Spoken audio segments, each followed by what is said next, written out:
to classify broadband as a Title I or Title II service, which Title I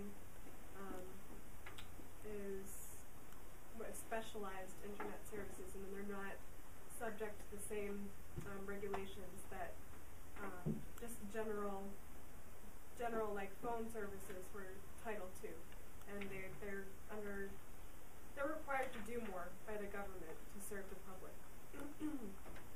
When it's Title I, you don't have to do as much.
With these, because we have a lot of articles, a lot of links to go through, and only until 9 o'clock.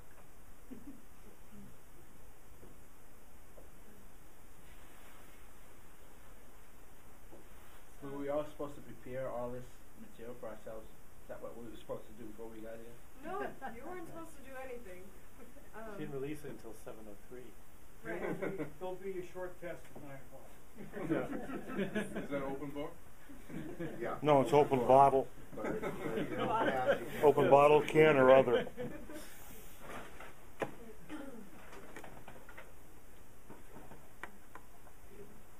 You know what Blake said? He's doing a test gun. You can't have any beer unless you pass the test. Great. Set it up with a long Like gives them incentive. It's like gambling, you know. I don't have to worry because I'm not going to be beer. So this document will be available on the BLU website, probably starting tomorrow. So right now it might seem a little bit Don't count on it being on tomorrow.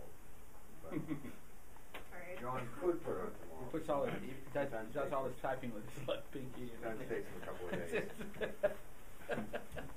All right. So the next story.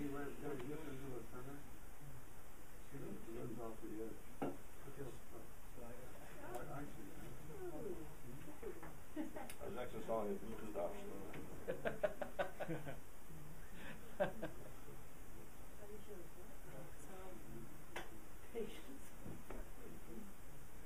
This is addressing what a large issue is influencing policymakers about net neutrality, which is the digital divide.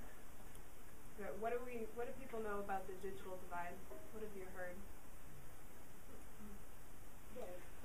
Really deep that way.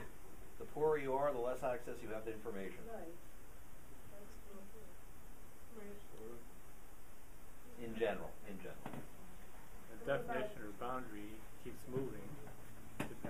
Depending on how you define it, the boundary keeps moving.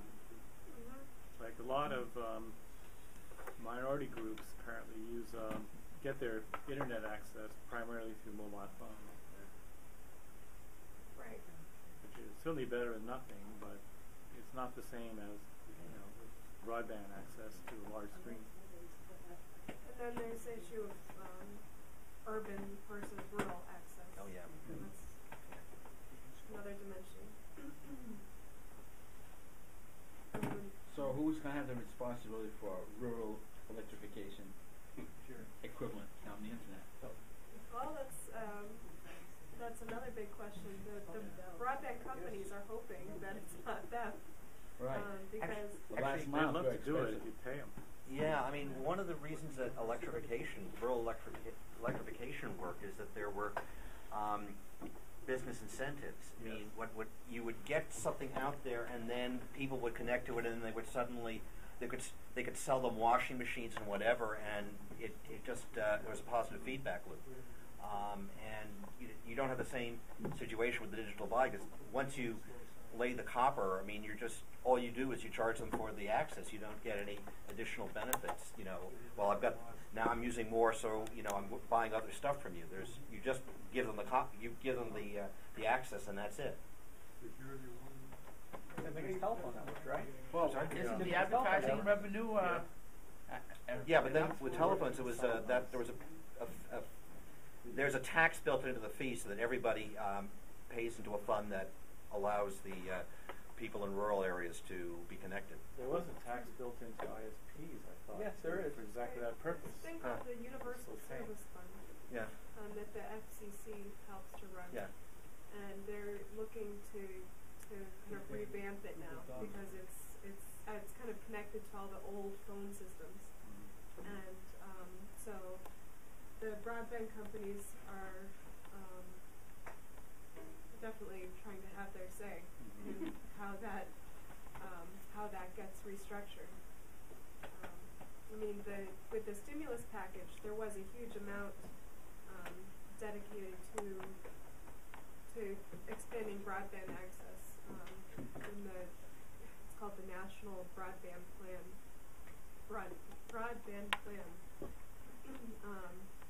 But definitely in spending money to get their services out to rural areas, the companies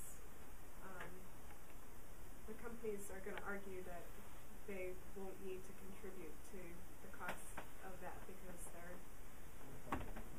Because they're companies and they have no social mission. well, Yeah. Which is true. Essentially what it comes down to. they want to distinguish By current law, that's the way it is. from the government initiatives. true. That's only true in the past. Yeah, I know. I mean, that's.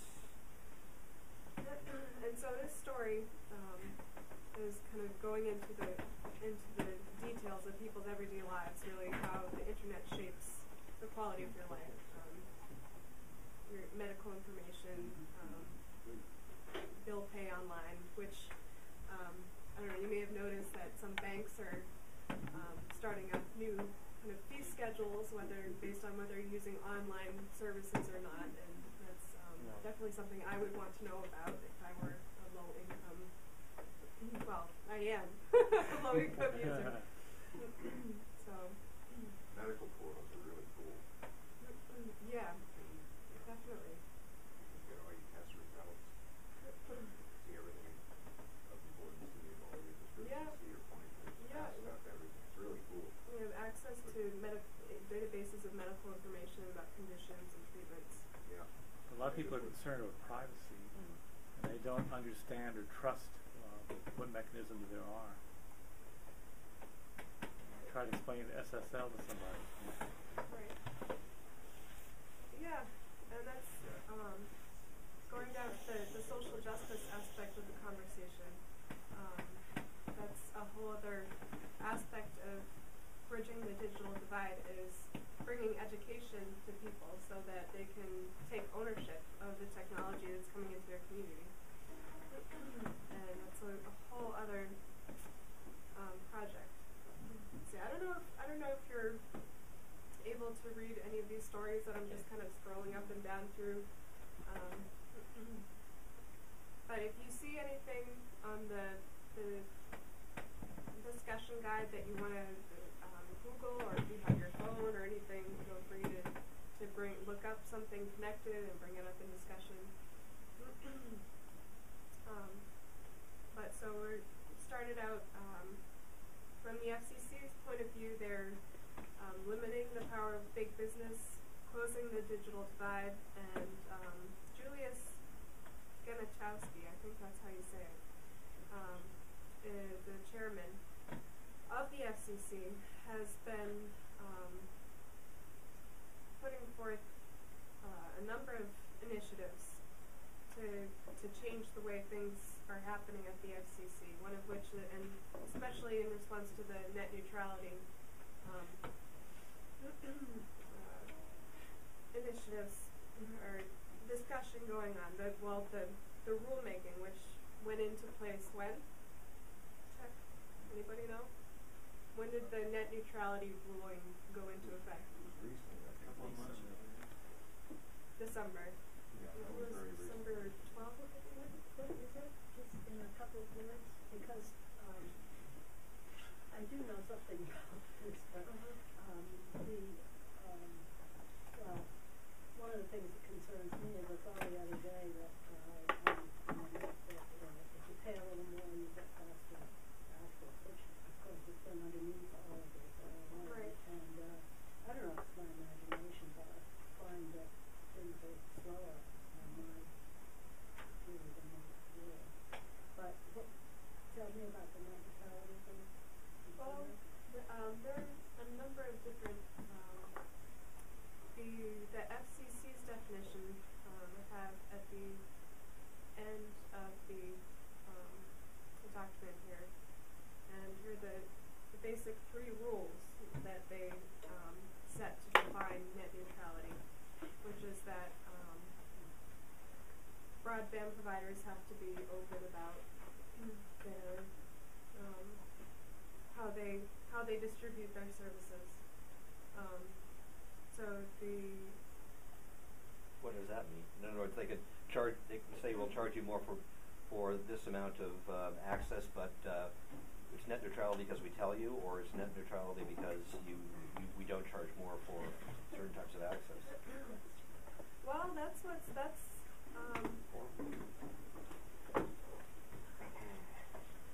that goes to the second one, I guess.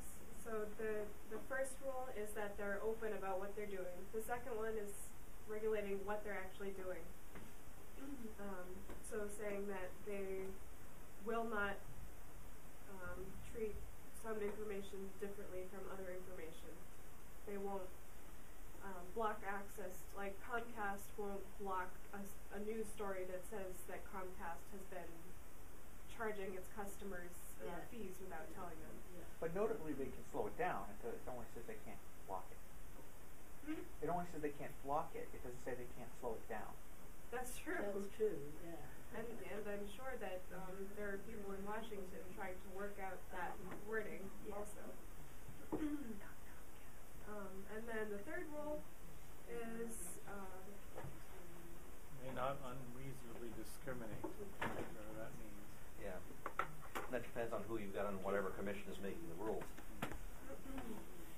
So, for example, the prior Labor Department during the W administration, they actually had a ruling that said there was a company that said that employees could not meet each other outside of the workplace, and that was upheld because they were dominated by right-wing Republican appointees to the commission.